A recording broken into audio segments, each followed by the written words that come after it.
एक मछुआरन मोहल्ले में जा जाकर मछली बेचती थी। एक दिन उस राज्य के राजभवन के पास से गुजरते हुए वो चिल्लाने लगी, मछली चाहिए मछली। उसकी पुकार सुनकर रानी ने दरवाजा खोलकर उसे बुलाया।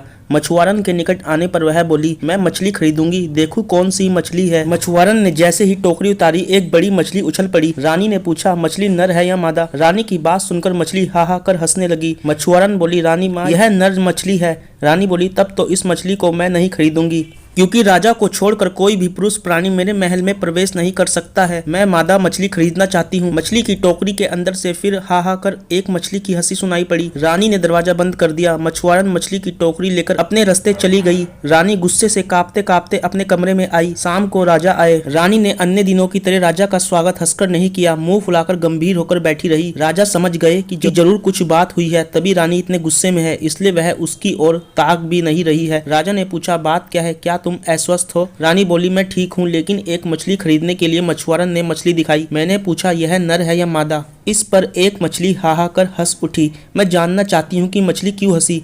इसका कारण ना जान पाने पर मैं विष खाकर मर जाऊंगी। राजा ने हंसकर कहा, मछली हंसी थी, असंभव, निश्चय ही तुमने सपना देखा होगा। रानी बोली, मैं क्या इतनी बुद्धू हूँ? मैंने अपनी आंखों से मछली को भी देखा है और अपने कानों से उसे हंसते हुए भी सुना है। यह सुनकर राजा बहुत चिंतित हो गया। उन्होंने कहा, यह तो विचित्र बात सुन रहा हूँ। ठीक है, मैं पता करवाता हूँ मछली क्यों हंसी।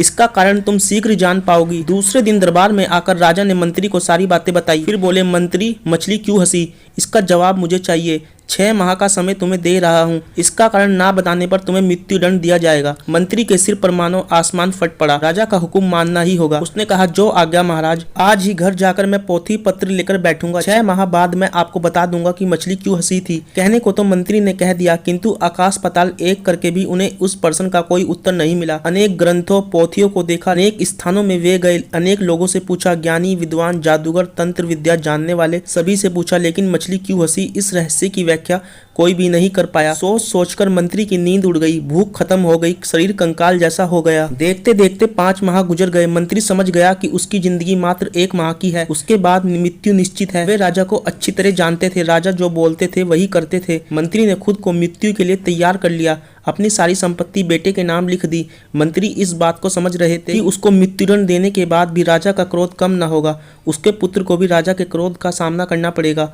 इसलिए एक दिन मंत्री ने अपने पुत्र को बुलाकर कहा, तुम देश भ्रमण के लिए निकल पड़ो। जब तक राजा का क्रोध शांत न हो जाए तब तक तुम इस राज्य से बाहर ही रहो। मंत्री का बेटा बहुत बुद्धिमान था, देखने में भी वह अत्यंत सुंदर था। पिता की बातों का अर्थ समझकर वह एक दिन पैदल ही घर से निकल पड़ा। चलते चलते कुछ दिनों बाद वह एक गाँव में पहुंचा। रास्ते में एक वृद्ध किसान से उसकी भेंट हुई। किसान कहीं गया था, अब घर लौट रहा था। उसके साथ बातचीत कर उसे अच्छा लगा। उसने सोचा, अच्छा हुआ एक संगी मिल गया। दोनों एक ही पथ पर जा रहे थे। लंबा रास्ता था, बातचीत करते हुए रास्ता कट जाएगा। दोनों एक गेहूं के खेत से गुजर रहे थे। बातों ही बातों में मंत्री पुत्र ने कहा, बीच बीच में हम लोग यदि एक दूसरे को ढोए तो अच्छा होगा। यह सुनकर किसान ने सोचा, यह लड़का मूर्ख है क्या, लेकिन उसने कुछ कहा नहीं। फसल काटने का समय हो गया था। गेहूं के खेत सोने की तरह झलमल कर रहे थे। उधर दिखाकर मंत्री पुत्र ने पूछा, क्या यह सब खाया जाता है? वृद्ध किसान समझ नहीं सका कि क्या उत्तर दे। वह बोला, मैं ठीक से नहीं जानता हूँ। इस तरह चलते चलते वह एक दूसरे गांव में पहुंचे। गांव बहुत बड़ा था। मंत्री पुत्र ने एक छुरी देकर उससे कहा, लो मित्र,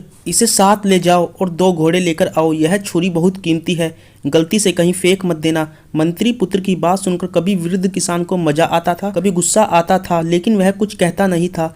उसने छुरी को उसकी ओर फेंक कर बड़बड़ाते हुए कहा, अच्छे मित्र से पाला पड़ा है, या तो यह पागल है या अनजान होने का भान कर रहा है। मंत्री पुत्र ने किसान की बात सुनकर भी ना सुनने का भान किया, कुछ कहा भी नहीं, चुपचाप वे चलते रहे। गांव पार करने के बाद एक शहर में पहुंचे। शहर में लोगों की काफी भीड़ थी, परंतु किसी ने भी उनसे कुछ बातचीत नहीं की। बाजार को पार करके वे एक मस्जिद के पास पहुंचे। इतनी दूर तक चलते चलते दोनों बेहद थक गए थे, किंतु वहां भी किसी ने बाहर निकलकर थोड़ी देर सुस्ताने के लिए नहीं कहा। मंत्री पुत्र ने किसान से कहा, यह तो विशाल कब्रगाह है। यह सुनकर किसान ने मन ही मन सोचा, यह तो अद्भुत बात है। इस आदमी का आचरण तो विचित्र है। मनुष्यों से भरपूर शहर को देखकर कब्रगाह कह रहा है। शहर का एक पथ कब्रगाह की ओर गया था। वहां कुछ लोग एक कब्र के निकट खड़े होकर प्रार्थना कर रहे थे।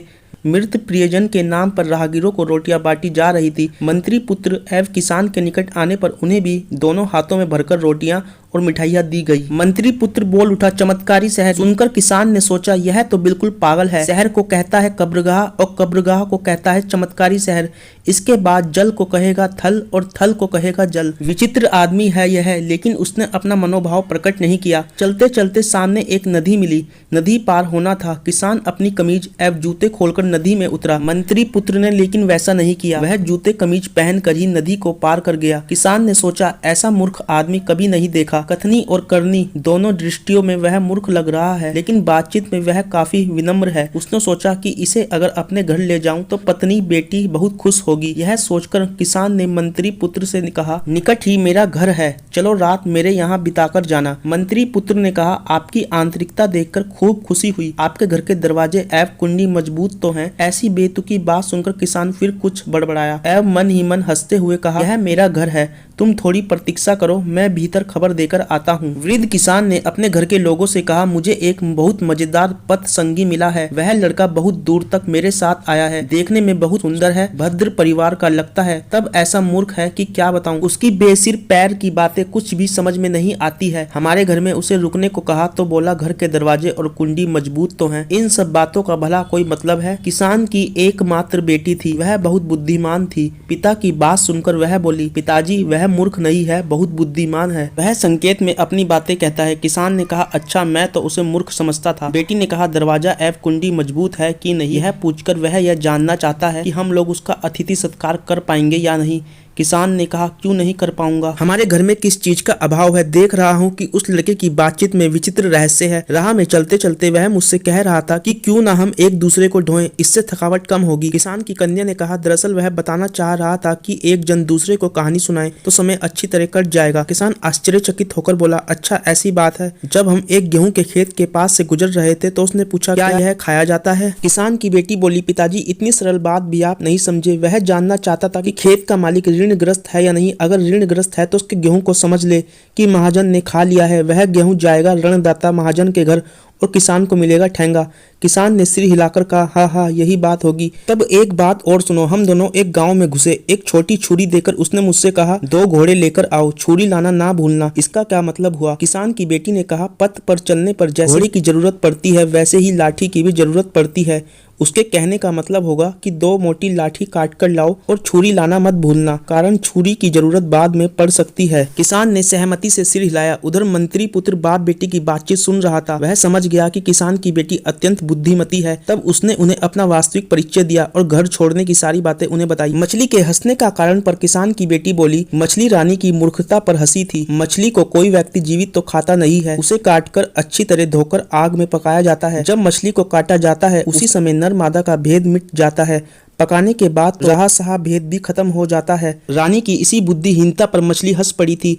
यह सुनकर मंत्री पुत्र बहुत खुश हुआ। वह तुरंत अपने राज्य में पहुंचा एवं अपने पिता को सारी बातें बताई। मंत्री ने राजा को यह बात बताई। उत्तर सुनकर राजा संतुष्ट हुए और उन्होंने मंत्री को मृत्यु दंड से मुक्त कर दिया। मंत्री ने अपने बेटे के लिए किसान की पुत्री का हाथ मांगा। किसान सहर्ष तैयार हो गया और एक शुभ दिन में किसान की पुत्री के साथ मंत्री पुत्र का विवाह हो गया।